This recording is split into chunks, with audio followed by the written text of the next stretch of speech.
Assalamualaikum warahmatullahi wabarakatuh. Saya Wafik Nurul Azizah, mahasiswi Pendidikan Bahasa Arab semester 2 kelas A. Di sini saya akan sedikit menjelaskan tentang semantik. Kata semantik dalam bahasa Indonesia adalah serapan dari bahasa Inggris yaitu semantik. Kata semantik sendiri berasal dari kata Yunani yaitu semeion. Sema merupakan bentuk nomina yang berarti tanda, sementara kata kerjanya adalah samaino yang berarti menandai. Dalam sudut pandang linguistik, para ahli mendefinisikan semantik dengan beberapa pengertian, tetapi memiliki kesamaan.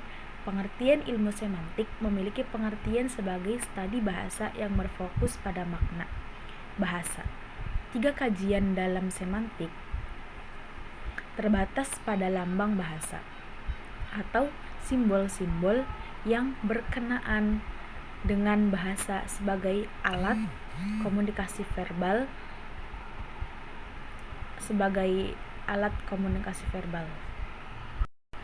Lalu yang kedua, objek kajian semantik adalah satuan bahasa berupa tanda bahasa yang mencakup lambang-lambang atau tanda-tanda yang menyatakan makna, hubungan makna yang satu dengan makna yang lainnya.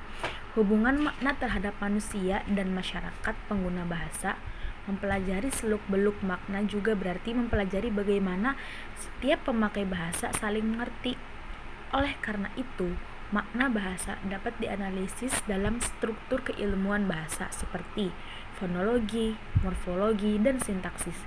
Sedangkan ilmu yang mengkaji simbol-simbol bermakna yang lebih luas yang mencakup semua kebahasaan dan non-kebahasaan disebut semiotika. Menurut Putu Wijana, setiap satuan lingual memiliki 2 unsur yaitu bentuk dan makna.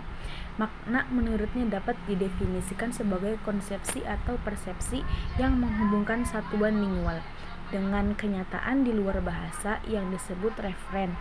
Sekalipun makna tidak selalu identik dengan referen, makna merupakan unsur dalam bahasa, sedangkan referen merupakan unsur di luar bahasa.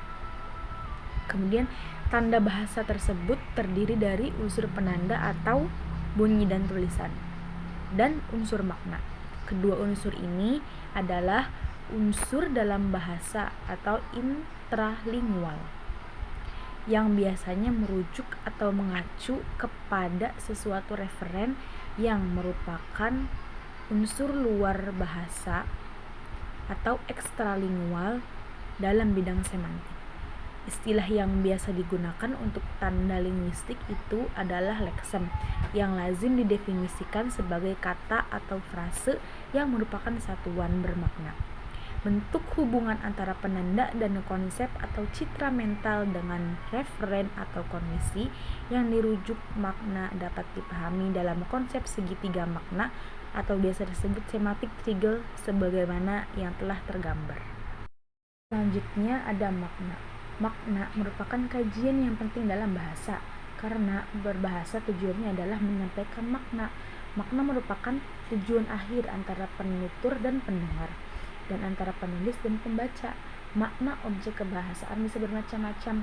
Setiap orang mungkin memiliki cara yang berbeda untuk menganalisis makna linguistik karena tidak ada kesepakatan yang sangat umum tentang sifat makna atau cara yang harus dijelaskan. Dalam penerapannya, untuk memahami makna dapat dilakukan dengan 3 pendekatan. Yang pertama, yaitu mengaitkan makna dengan proses berpikir manusia dalam memahami realitas melalui bahasa yang benar. Lalu yang kedua, mengaitkan makna dengan kegiatan menyusun dan menyampaikan gagasan melalui bahasa. Dan yang ketiga, mengaitkan makna dengan fakta pemakaian bahasa dalam konteks sosial. Atas dasar tersebut, konsep tentang bahasa merupakan sistem tanda. Di dalam makna juga terdapat aspek-aspek makna, jenis makna, faktor perubahan makna, bentuk perubahan makna, dan terakhir relasi makna. Istilah konteks sering disandingkan dengan teks, mengingat bahwa 2 hal ini merupakan aspek dari proses yang sama. Ada teks dan ada teks lain yang menyertainya. Teks yang menyertai teks inilah yang disebut dengan konteks. Kiai Amr mengklarifikasikan konteks makna ke dalam 4 macam. Yang pertama, konteks linguistik, yaitu konteks bahasa adalah makna yang dihasilkan dari penggunaan kata dalam suatu kalimat ketika tersusun dengan kata-kata lainnya yang menimbulkan makna khusus tertentu.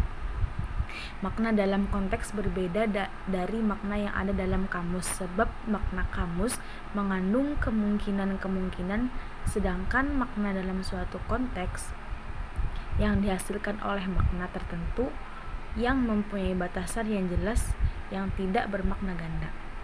Lalu yang kedua ada konteks situasi. Konteks situasi yaitu konteks situasi eksternal di luar faktor kebahasaan yang kemungkinan kata itu digunakan. Artinya kata yang sama memiliki arti yang berbeda karena digunakan di situasi yang berbeda pula. Lalu yang ketiga, konteks emosional. Konteks emosional adalah kumpulan perasaan dan interaksi yang dikandung oleh makna-makna, dan hal ini terkait dengan sikap pembicara dan situasi pembicara. Lalu yang terakhir ada konteks budaya. Konteks budaya yang dimaksud adalah makna yang ditemukan oleh budaya dan sosial di mana bahasa itu berasal. Makna tersebut tersirat dalam kata atau kalimat yang dikaitkan dengan peradaban tertentu atau masyarakat tertentu. Cukup sekian dari saya, kurang lebihnya mohon dimaafkan. Wassalamualaikum warahmatullahi wabarakatuh.